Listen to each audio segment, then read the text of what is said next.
All right, Barbara, thanks for coming on the show.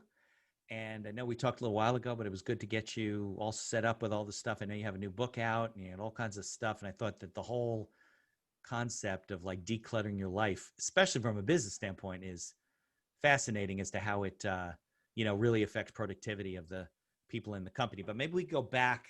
Let's go back a ways back to your background and your training and, how it worked up to becoming the queen of, you're not the queen of clutter. You're the queen of removing clutter, right? Hope so anyway. And the stories that go back, it goes back a long ways. I have been an entrepreneur for 43 years, which is just amazes me. And what's exciting, I love entrepreneurship. And I think that entrepreneurs are the people that are going to change the world. They're going to get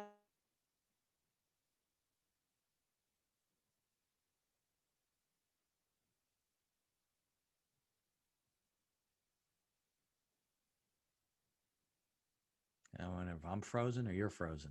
Ay, what is going on today? Zoom's having problems. Let's find out. Barbara,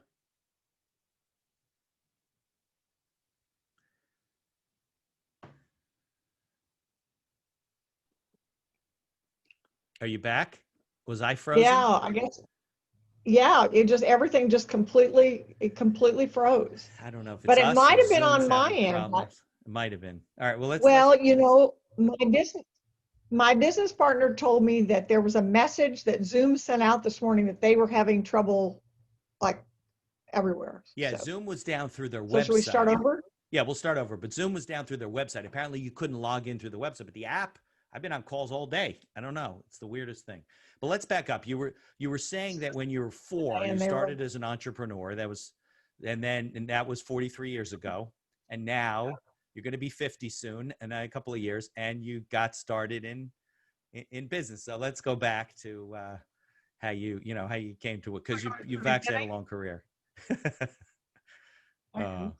So okay. shall we just, are you going to ask me again or shall I just start and you'll splice it or what do No, you I'll want to do? splice it. I'll fix it up. Magic. Okay. Okay. So as I you were know. saying, I know. Well, my story is a long one. I actually started 43 years ago. My first husband and I lived in India. We adopted wow. 3 orphan children, one of whom had special needs. We moved to New York City, and he worked for a Wait, you got to back up nonprofit a and didn't second. make How enough did you money. end up in India? Is your first husband Indian? No, no, No. he was Okay. American, but it was during the Vietnam War, and Okay. he was a conscientious objector.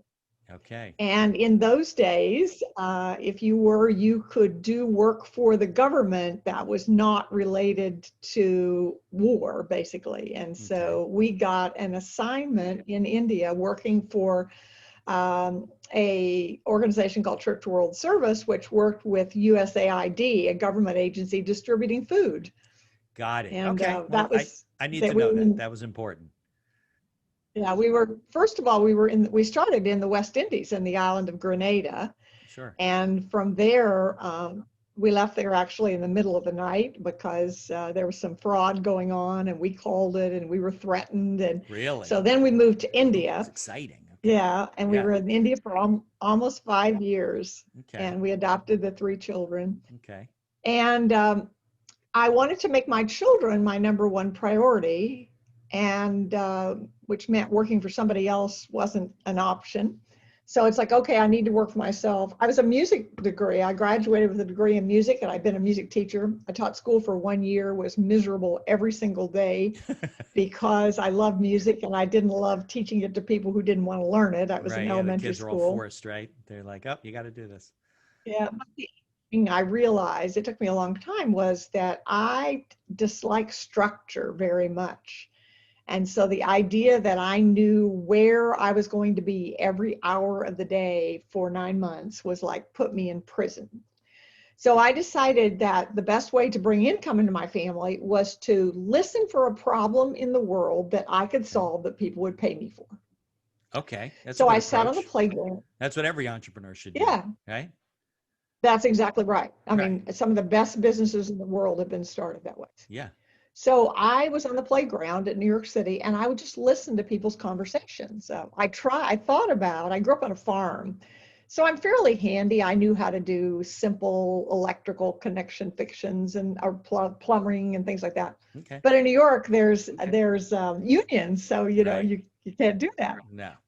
So then I heard people complaining about uh, clutter or about things like we can't file our income taxes because we don't have all the receipts, or you know I'm always late, or I'm always fighting with my kids about their messy rooms, or maybe my spouse about the kitchen counter because I want to cook and there's stuff all over it. Right.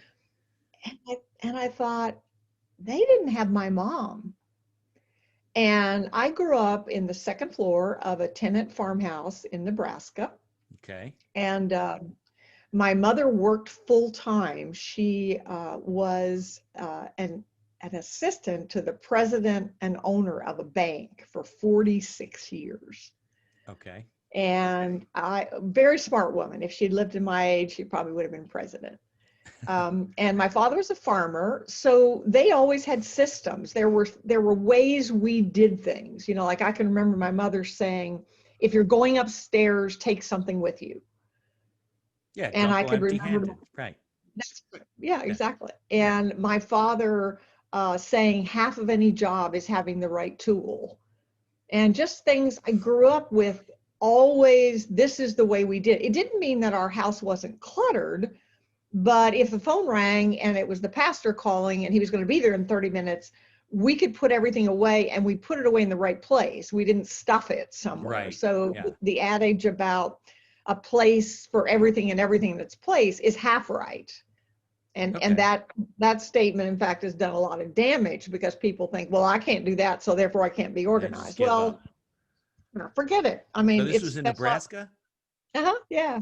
My Was it corn? That's corn country, right? corn and soybeans There you and go. Holstein Oh dairy yeah. cows. Holstein cattle. Yeah. Okay. My brother still lives on that farm where I grew up. So When I was working at the IRS, I did some work on a Holstein cattle like tax shelter. You know, they were investigating. I'd never heard of Holstein cattle before, but that's how I got exposed to it. it's wild. Yeah. I don't think the cattle ever existed. That was the problem. Yeah, Right. that was a problem. Yeah, Right. exactly. Yeah. Well, at any rate, I ran an ad. I collected $7 in New York City from the grocery money, which is a big deal because I literally used to walk 20 blocks because I didn't have 50 cents for the bus. And I collected $7 and I ran an ad in a little local newspaper that said disorganized. I organized closets, files, kitchens, you name it, called Barbara Hemphill. Now, this is when you're back living in New York City. You have the three children that you adopted from India, and your husband also has a job. He's doing something else. Okay. 1978 was in Okay. 19, Was he still 19. working for the government? No, he was working for a church world service. Okay. Same Yeah. company that we, right. Same company, but he was working in the US instead of overseas. Right. Yeah. Okay. 1978. Got it. So, like a lot of entrepreneurs, I had a bumpy start. The bumpy start was 3 crank calls from guys trying to pick me up. Oh, nice. And the fourth call was from a woman, a widow. She was 55. Her husband was a lawyer. Okay. He died suddenly. His office didn't look like your office looks. Well, I'm hiding. That's a fake background. I don't want to show you what my office looks. You'll have a heart Well, attack. It's not that bad though. I'm pretty organized. Go ahead. oh, his office at home and at work was just papers everywhere. And she did not have a clue what was going on. And they didn't have any children. So in many ways, I did what a daughter probably would have done. She did not know that I was her first client and I didn't tell her. But I Right. just Of course you started wouldn't tell going, her. Tell her you specialize in this stuff, right? I mean, fake it till you make it.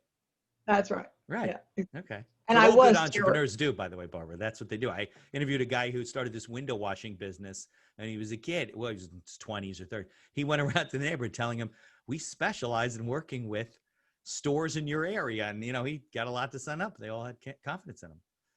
Well, and the key in what he said was specialize. Right. So a story we'll get to is that my company has a training program for certified productive environment specialists. Right. Which I think is a brilliant idea, but we'll get to that. So you had told me that.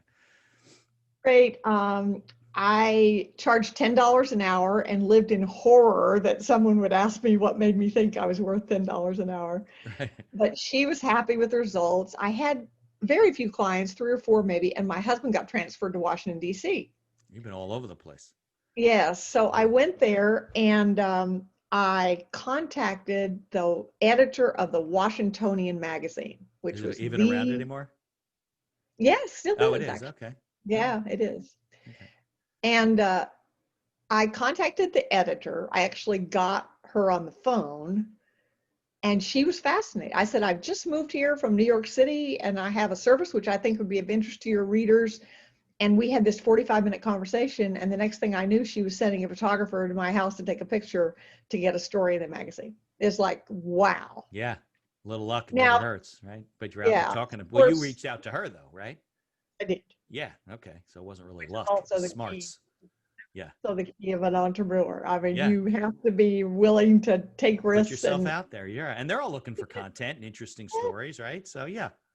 yeah. I Yeah. mean, and you learn from every no gives you an idea. So Right. anyway, they did this story with my picture, actually. It showed me sitting on a file cabinet and said for $10 an hour, you could get Barbara Hemphill to come to your house to organize your filing So system. this was a residential. So this is home organization at this point.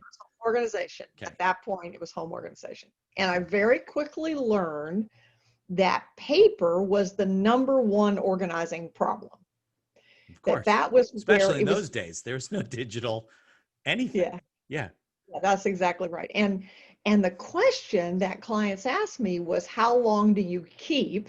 And in those days, one of the questions was bank statements, Right. because back then you got your canceled checks in those Yeah. big thick envelopes, and everybody saved them for decades. Decades. Yeah. You didn't need them that long. And so I would say to them, what's the purpose of a bank statement? And a lot of them didn't really have an answer, but most of them would say, well, to balance your checkbook. These same people that had been keeping their checkbook for Right. decades never balanced They their just would keep them with their checks and put them in the thing and then in the file cabinet. check. They had numbers on them. And so everybody thinks if they have numbers, the Right. IRS wants it. Right. Well, they might, but they're not going to go back more than 7 years.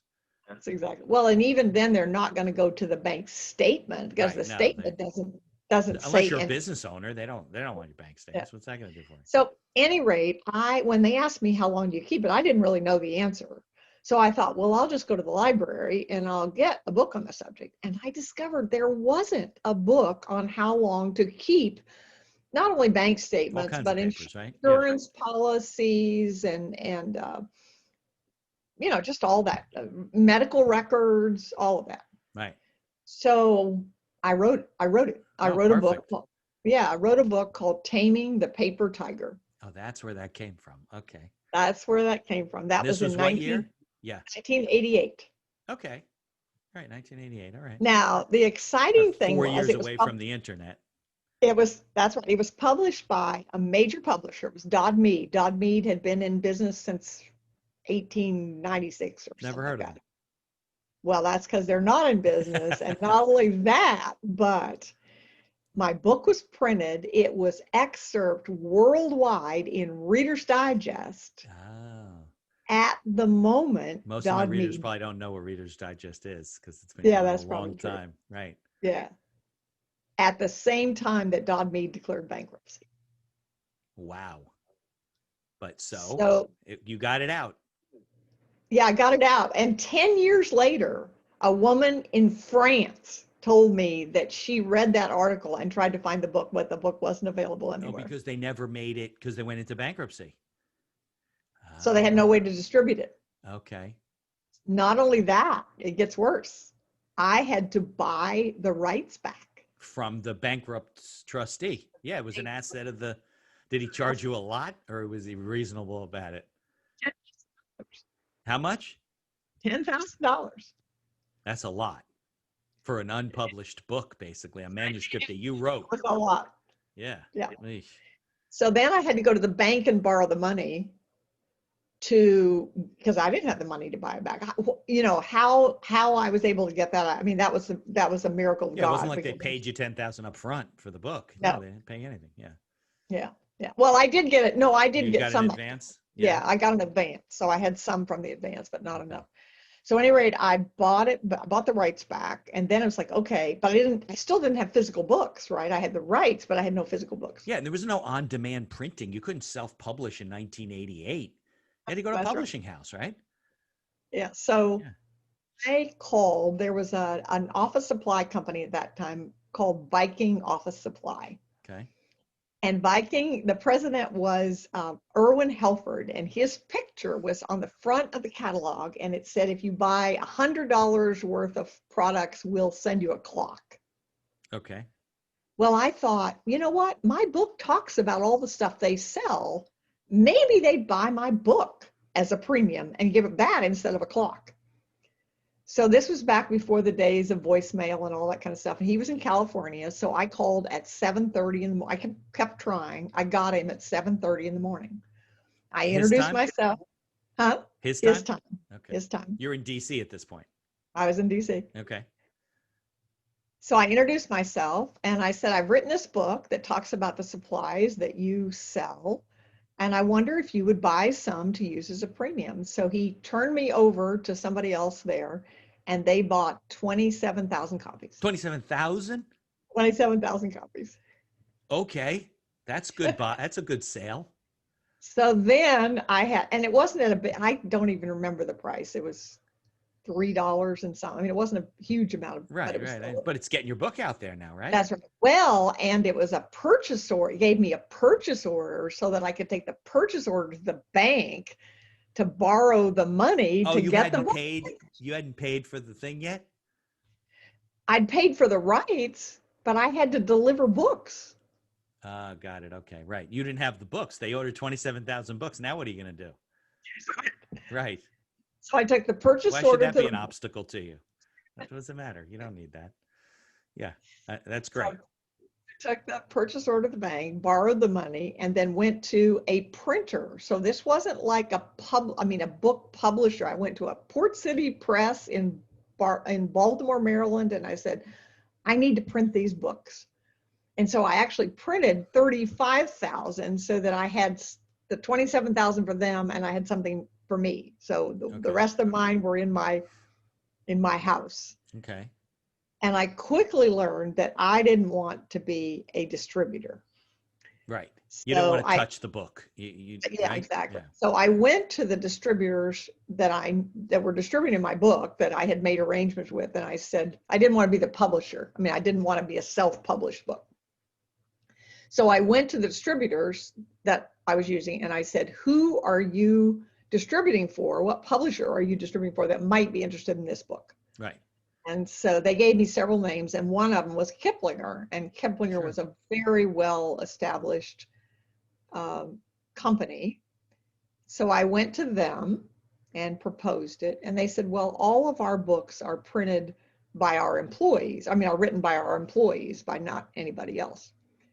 So they turned me down. And then a few weeks later, I got a phone call saying they changed their minds and they really wanted the book. Okay. And the really exciting news was they called in November and they wanted the book in print by April because they wanted it out in time for tax time.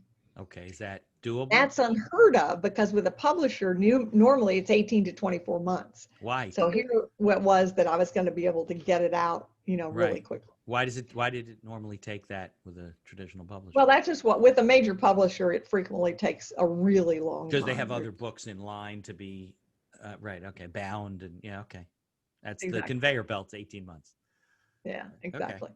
Yeah. So so then that gave it credibility, the Yeah. fact that it had been published by a recognized publisher.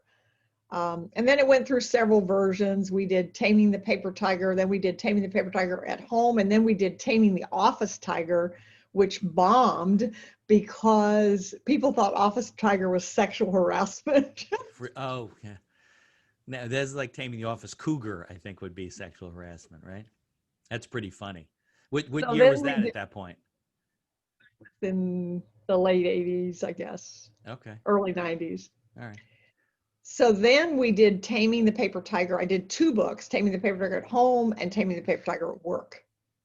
And then that's what really launched my name as the Paper Tiger Lady. So for many years, over 20 years, I wore jungle paraphernalia everywhere I went. I had tiger suitcases and tiger Perfect. umbrellas and Yeah. tiger briefcases and things Nice. like that. And I partnered with a software company to actually develop software, which exists today. I'm no longer affiliated with them, but some of our clients use the product. It still exists and it's fine. They own the product. They own the product. It was based on well, here's a story. You talked about technology just coming. When I signed the contract with the publisher, Right. in the fine print, it said they had electronic rights. To the digital But publishing of it. in but in 1992, digital rights, what did that mean? Right. I Yeah, mean, it was like, 1992 was the first year I probably heard about the internet. yeah, I mean, it didn't mean anything. So Right. then when the software company came to partner with me, I had basically sold my electronic rights. So they couldn't negotiate with me. Oh, okay. So, just things happen. But you Right. You just don't keep, think about it. Right. yeah, you keep going forward. Yeah. So at any rate, I quickly learned, even back in when I was in Washington, D.C., one of my residential clients was a real estate agent. Okay. And so I did her home, and then I did her car, because every real estate agent's They live in car their is car. Right. basically an office, right? Then I did her office, and then she said to me, would you come and speak to the board of realtors? And at that point, I'd done a lot of speeches because I would speak for garden clubs and church groups and PTAs. That's how I promoted my business. I would do a speech on 10 ways to organize your kids, 10 ways to organize your files, 10 ways to get organized for Christmas, et cetera, et Were cetera. And you a then, oh, member buddy, of what's it called? The National Association of Professional Organizers? Or did it exist exists. then? It didn't exist. Ah, okay. Was nothing. In fact, when I forgot one of the best part of the stories, when I went to Washington, D.C., I went to the Small Business Administration, Mm-hmm. told them about the business I wanted to start, and asked for help. And they laughed me out of the room and said, this is not a business. Nobody is going to pay for organizing closets and cupboards and kitchens. Right. Were they all But men? I didn't, huh? Were they all Yeah. men? Of course. There you go. Yeah. It's embarrassing to be a man sometimes. So, okay. At any rate, I just didn't listen to them. Yeah, just don't Didn't, listen. Don't I participate didn't. in their ridiculousness. Yeah. Okay. So and so to promote it, I would just speak everywhere I could. And I wrote articles. I'd get articles Right. submitted and Thought things. leadership. Yeah, Yeah, that's exactly. I what mean, people should do more of. Right. Absolutely.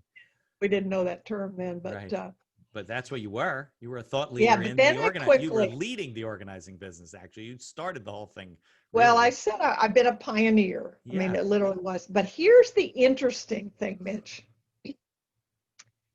I've been in so that real estate agent said to me, would you speak to the board of realtors? And I said, yes. And she said, how much would you charge? And I said, Ding. yeah, she said, how many people, she said, how many people there? I said, oh, she said, I think there are 100 or something like that. And so I said, $500. And Is I that a lot of never, money to you at that point? oh my gosh, that would be like today saying, 10 grand, right? Yeah. yeah, really. Yeah. And she said, oh, okay. And I'm thinking, really? Should have said higher. I should have said higher. That's Right. She said 2,500. But that opened up my whole world, in terms of, oh, there's a lot here. And I quickly discovered, she said, would you come to the office with me? I said, well, sure, I will.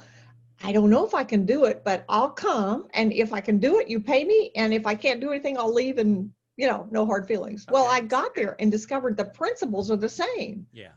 I mean, a filing system is a filing system. It doesn't matter if it's a filing system at home or a filing system at business, because we don't call them, in our company, we don't call them filing systems, we call them finding systems.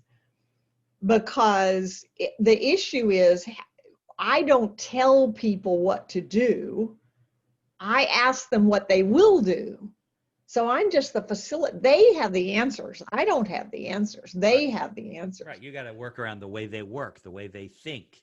Right. And That's right. it's funny when you say finding system, it's true because in the past, when you would have a filing system, that doesn't mean you could find anything. That's It's right. just put away and it's neat. But if you had to find it, it becomes difficult. Yeah. That's exactly right. And Yeah. most filing systems, in fact, I remember having a president of a bank as the client, and I asked to look at his files. I looked at his files and I looked at him. I said, "You've had 3 assistants, haven't you?" And he said, "How did you know?" And I said, "Because there's 3 different You files." could tell when it changed each time. Yeah. That's probably true in most offices. You can tell. Because the new person doesn't want to throw away the old person's stuff. But anyway, the bottom line is I quickly learned that organizing in business was just as important and just as needed. But you know what's sad is that was 35 years ago. And to be honest, Mitch, I feel like I am with organizing business now where I was with residential 40 years ago. Because businesses are Because, just a mess. yeah, well, and the interesting thing is most business owners, most executives truly do not understand what their clutter is costing them from a profit and productivity standpoint. I'm So sure that's the case. Yeah. let me give you an example. There was a study done recently that said for every 5 employees a company hires, only 4 are doing what they're paid to do because the 5th one is looking for something in order to do what they're supposed to be doing. They're Because they're not looking for, organized, right? that's right. They're looking for a piece of equipment, or they're looking for an email attachment, or they're looking for a document, or they're looking for a form, and that's absolutely true. So we have developed what we call the 7 information management questions, which every organization should answer, which is, what information do you need to keep? In what form? For how long? Who's responsible for filing it? Who needs access to it? How do we find it? And how is it backed up? Every single time that somebody can't find what they need, it's because one of those questions hasn't been addressed. I think we mentioned that's a Barbaraism. Because you came up with those 7 points, right? Yeah, I did. Those are one of our practices that anybody's listening, write that down. We've tried. Well, I say it all the time. Is it in your book? In Portia in Merchant of Venice says, if only to know were to do. So you can go, we just did a webinar called tameyourpapertiger.com. Okay. It's a free webinar. If you go there, anybody can listen to it. Those 7 questions are there. All the things we teach are there. There's everything on that webinar that you need to know to organize your office is there. But the percentage of people that will actually do it is very small. And here's the reason why. My business has been based on 4 words, which I learned originally from clothes closets. Okay. Clutter is postponed decisions. 100%. You put things aside. Yeah, I'll get to that later. And then if you do a 50 of those, you're never going to get to, that's another barbarism. So that's a registered trademark. And what's interesting is if you go to Google and you Google that, you'll see me quoted many times, but most of the time I'm misquoted. People add a word in it. They will say clutter is simply postponed decisions, or only postponed decisions, or merely postponed decisions, or just. So think about it. If you have trouble making decisions, which many people do. Yep, we're paralyzed by our own lives. That's right. And then somebody says, oh, it's just postponed decisions. How does that make you feel? Make your decision. Well, yeah, you feel, so if you're having trouble, so it's really difficult for us to get people to be willing to ask for help because we're made to feel either that you're supposed to be organized because that's just something you should be. So especially our clients are we don't work with hoarders. We work with some of the smartest, most creative business owners in the world. Sure. So if they're having trouble with that, and then somebody says, "Oh, it's just postponed decisions," it's like, well, then that means there's something wrong with me. Something wrong with me that I'm not doing this. Making the decisions. So paper is where I started because paper's the most difficult. And here's the good news. If you get paper under control, and we have a system that literally, if you will spend 8 hours with us virtually, Right. we can change your life forever.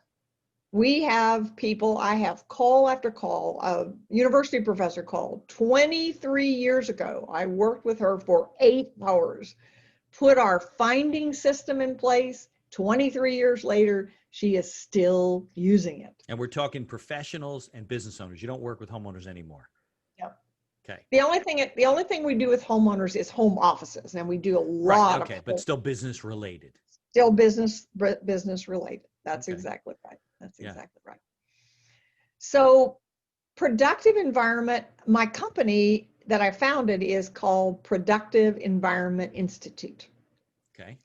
And I believe in the Bible, in Esther, it talks to us about a story about a woman who it was written up that she was supposed to go and see the king, and it might mean that she would die, but she went there anyway. And her uncle told her, "You were born for such a time as this." I feel that Productive Environment Institute was born for this time, because what's coming out of COVID, the digital age, the the digital age for sure, because clutter is postponed decisions, and so many companies never learned to manage paper. Most did not. And it's all been piling up for 4 months. Nothing happened. So then they say, "Oh, well, we don't have to organize this paper because we're going to go digital." So what do we have now? We have a bigger, faster, hidden mess. Right. No. It's like those cubicles, and you have right next to you. There's one of those cubicles where the shelves. You put everything in, you close it. It's the same thing. It's just in digital form. You got to have it available. In terms of. That's why I like the Google system that I use. If I need to find a document, I can put in. I needed an indemnification today, and I don't remember. I put it in, and 4 clients came up that I worked on indemnification agreements. I mean, if it was in PDF, it wouldn't have worked. They were Word documents, but. Well, so what we do is we help people create systems for organizing. Your ability to accomplish any task or goal is directly related to your ability to find what you need when you need it, whatever that is. That's logical. Sure. So clutter is postponed decisions. The good news is, with information, there's only 3 decisions you can make. We call it file, act, or toss.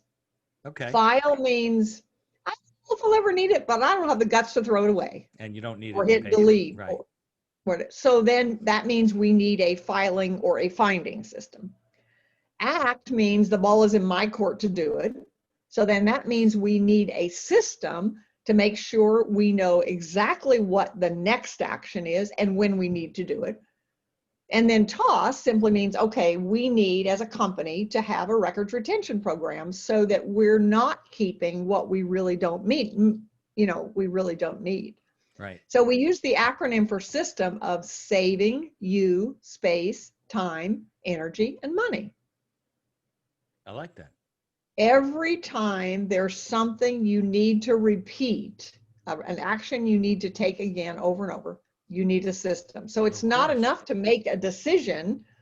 First of all, you have to make the decision, but it's not enough to make it. You have to have a way to implement that decision. So if you look at a document or a piece of paper, whether it's paper or digital, and say, okay, I don't need this until November, then it's like, okay, what is your system so that in November, there's going to be a trigger that's going to say, you need to pull that piece of paper out right now. Yeah, leaving it on your desk until November is not the system. Which is what lots of people do, which is why they shuffle and shuffle, and they just hope it comes, together. Yeah, I think it's very common. I do the same thing. Like, I'll do an action once, and then if I realize I'm doing it multiple times, that's when I say to myself, wait, I need a system for this. I can't, I used to do the podcast where I would make a note about, sending this day. Oh, I should remind you the day before. And then I realized, wait a second, I can just schedule an email.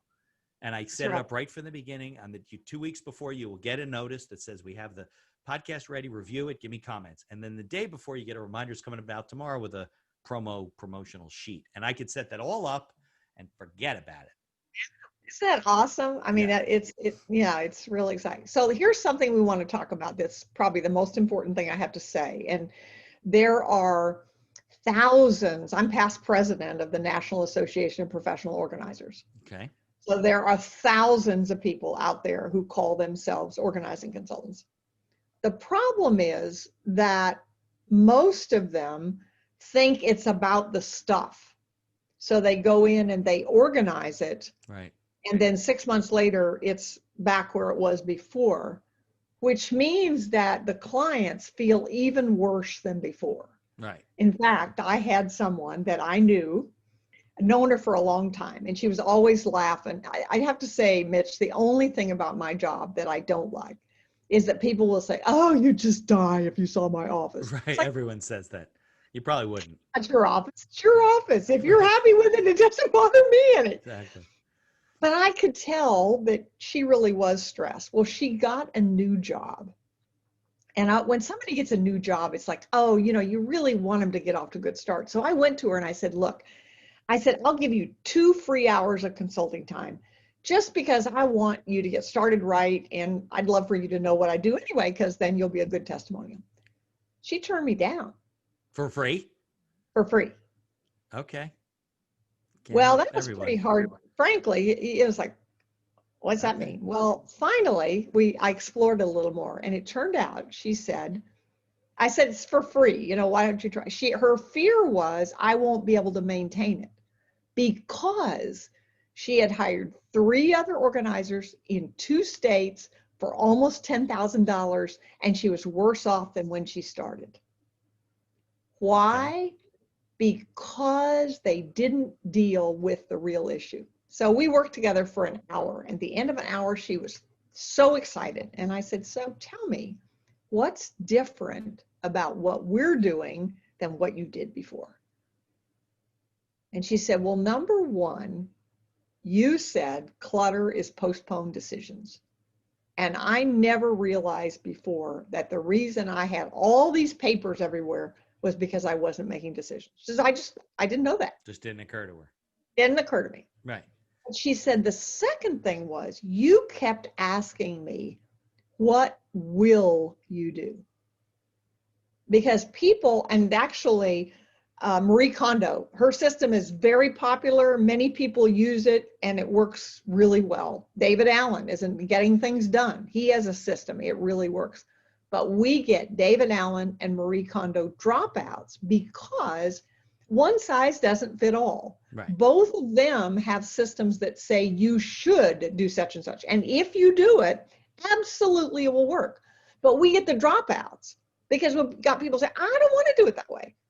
So our approach is to say, hey, look, what will you do? Organizing in and of itself has no value. And there are, in fact, people who spend their whole lives organizing and have nothing to show for it. Right.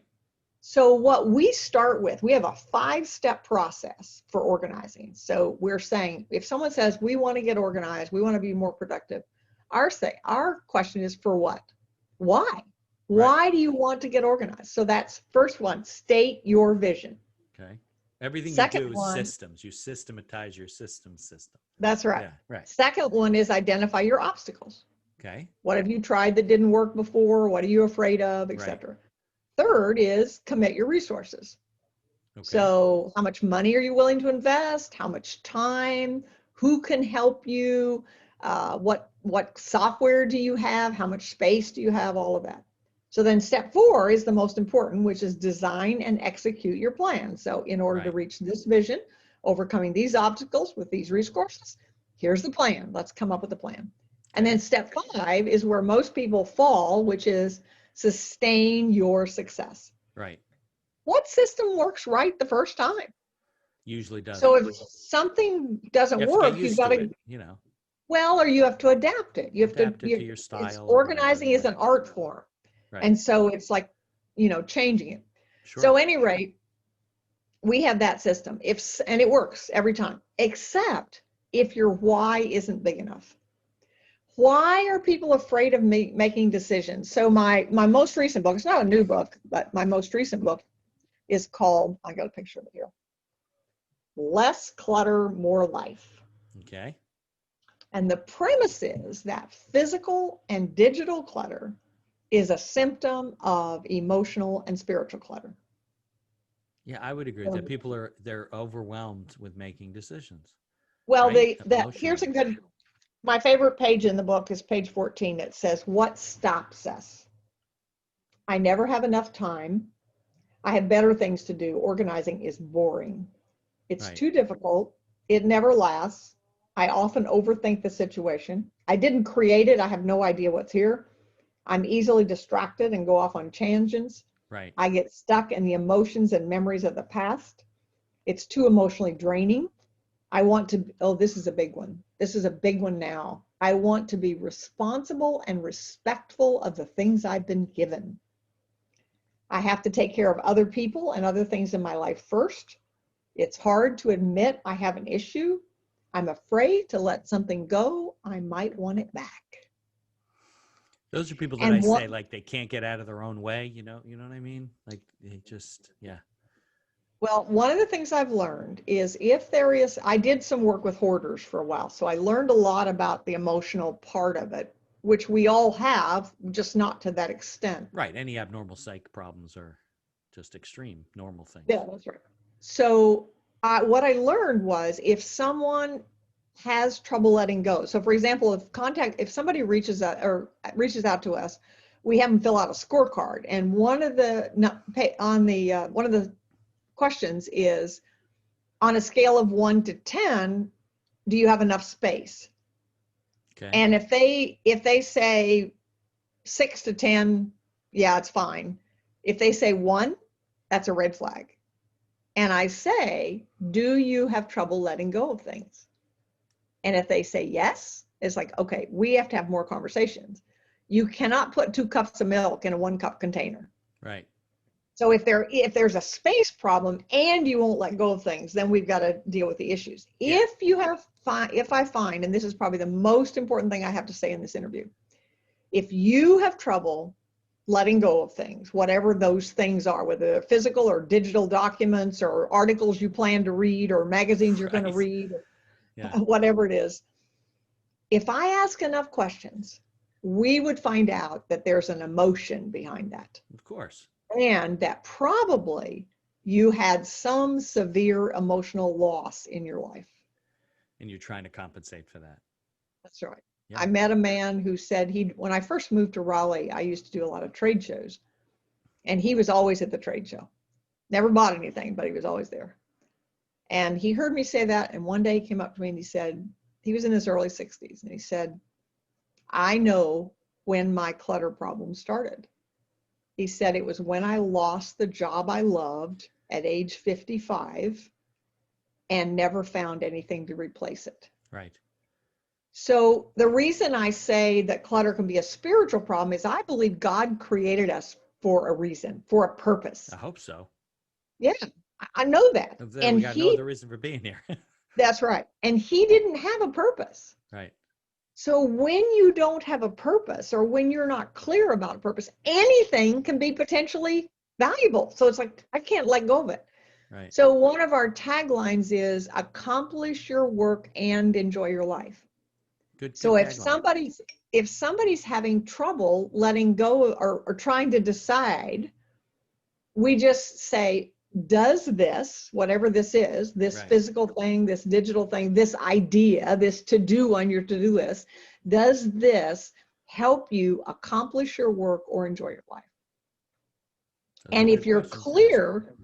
if you're clear about what that is, then it's easy to decide. If you're not clear, then it isn't. But here's the Right. good news.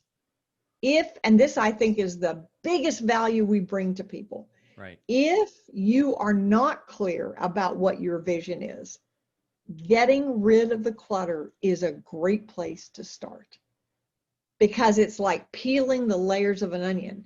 So I learned that my first marriage ended after 14 years. I was devastated. Nobody in my family had ever been divorced. I had these 3 adopted children. I adored my husband. I just thought he was perfect. And I was devastated. I was sitting in a counselor's office and she said, "Okay, Barbara, you have a blank slate. What do you want?" Right. And I said, "I have no clue." I said, "I was Mrs. Tom and I expected to be Mrs. Tom for at least 5 decades and I don't really know." She made a statement that changed my life and which we use in our consulting all the time now. And that was, let's start with what you don't want, meaning clutter. So everybody has things that they know are clutter, but they often Right. don't deal with them because there's things they don't know. So then they don't do any of it. Well, that's why we have So we therapy go and in and coaching and all that stuff. Help you explore those things. so one of the things we do, which is in the 40 years I've been in business, the most exciting thing that we do, we call it either a productive environment day or a productivity party, depending on the culture of the organization. But it's a 1-day event for a group of people that share a physical space and share information. Okay. And we work with management ahead of time to make sure to identify whatever records retentions they have, because we're not doing anything that's going to be dangerous Right. here. Right. We arrange to set up shredding stations, recycling stations, trash to treasure. So that's personal places to put mugs you don't want. And the most important is a staging area. And a staging area is where you put the things where this is in my office, but I don't want it and I don't know what to do with it. So then you can take it to the staging area. So at the end of the day, management can decide. We give $10 Starbucks cards for the funniest thing, the most worthless thing, the most valuable thing, that kind of Make thing. it And fun. then we start the day with a seminar called Sometimes It Takes an Expert to Take Out the Trash.